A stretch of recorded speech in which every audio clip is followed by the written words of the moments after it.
అయితే బొమ్మరిల్లులోని ఆ last dialogue ఉంది కదా, మనకందరికీ బాగా గుర్తుండిపోయినటువంటి డైలాగు, నాన్న ఇంకా నా చెయ్యి నీ చేతిలోనే ఉంది. అది ఒకవేళ సిద్ధు అంటే జాక్ స్టైల్లో చెప్తే ఎలా చెప్తాడు? ఒకసారి భాస్కర్ గారు కొంచెం ముందరికి రండి మీరు.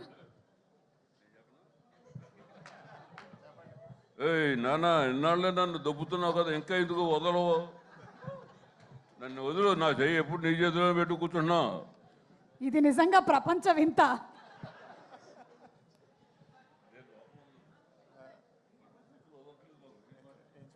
లేదు, యాక్చువల్లీ ఆన్ ద కాంట్రరీ, పాపం భాస్కర్ గారు నా చెయ్యి ఎప్పుడు పట్టుకోలేదు, ఎప్పుడు ఫ్రీ హ్యాండ్ ఇచ్చారు ఈ సినిమాలో నాకు. అవును. సో అది ఆ సిద్ధు చెప్తే కరెక్ట్ అండి, ఈ సిద్ధుకి అక్కర్లేదు అది. అది పాపం తను రావాలి, బాంబేలో ఉన్నాడు, రానా నాయుడు డబ్బింగ్ చెప్తున్నాడు సీజన్ 2కి. 5:30కి ఫ్లైట్ ఏదో ఉంది, అది మిస్ అయింది. 7:55 అట్లా చిన్న పంచాయతీ అది జరిగిందిలే బేసిక్గా. అలాగే కార్తిక్, నేను విరూపాక్ష సినిమా చూసినప్పుడు ఒక సీన్ ఉంటుంది కదా, గుహలోకి వెళ్ళిపోతే వాడు ఒకటి ఇలా మెడకాయని కొరికేస్తుంటాడు ఒక సీన్లో. నేను ఆ సీన్ చూసిన తర్వాత నేను కార్తిక్ గారికి ఫోన్ చేశాను. ఫోన్ చేసి చెప్పా, బ్రో సినిమా ఎలా ఉందంటే మధ్యలోంచి లేచి వెళ్ళిపోవాలనిపించింది నాకు, అంటే నాకు అంత భయం వేసిందని. So I think he's a terrific film maker.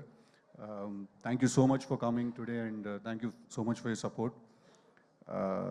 Chandan ఒక సినిమా బాకీ ఉన్నాడు నాకు, అది ఆయనకి తెలుసు, నాకు తెలుసు ఆ విషయం అదేంటని. బట్ కంగ్రాచులేషన్స్, కన్సిస్టెంట్గా మీరు బ్లాక్ బస్టర్స్ డెలివర్ చేస్తున్నారు కార్తికేయ అండ్ నౌ దిస్, మొన్న చైతన్యతో చేసిన సినిమా.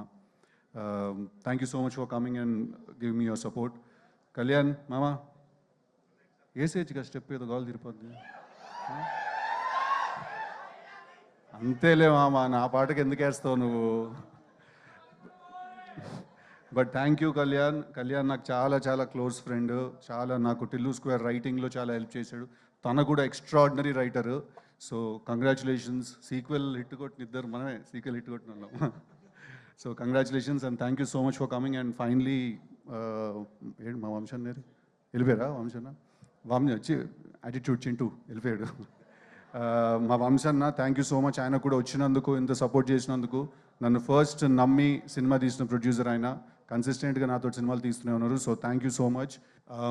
నెక్స్ట్ వైష్ణవి, ఇందాక తను ఏవి చూసినప్పుడు ఆల్మోస్ట్ నాకే జుట్టు నుంచి చేతుల మీద నాకు. బేబీ సినిమా చూసిన వెంటనే we were very clear that Vaishnavi ఏ జాక్లో హీరోయిన్ అని. అండ్ ఇందాక వైష్ణవి ఏవి చూస్తుంటే తను మధ్యలో చాలాసార్లు యూట్యూబ్ నుంచి వచ్చింది, ఈ అమ్మాయి ఏం చేస్తుంది, ఏం చేయగలుగుతుందని చాలామంది అన్నారు. తను ఏదో మెన్షన్ చేసింది. వైష్ణవి, నీకు ఎంత టాలెంట్ ఉంది, నువ్వు ఏ లెవెల్కి వెళ్ళగలుగుతావు, నీ డెడికేషన్ ఏంటి అనేది నీ కంట్లో ఉన్న పుట్టుమచ్చ లాంటిది వైష్ణవి. అద్దంలో చూసుకున్నప్పుడు మాత్రమే నీకు అనిపిస్తుంది, బట్ మాకు నిన్ను చూసిన ప్రతిసారి కనిపిస్తుంది. I think you're very, very talented as an actress and as an artist. I think you're very, very, very beautiful. చీరలు కట్టుకున్నప్పుడు చాలా అందంగా ఉంటావు నువ్వు.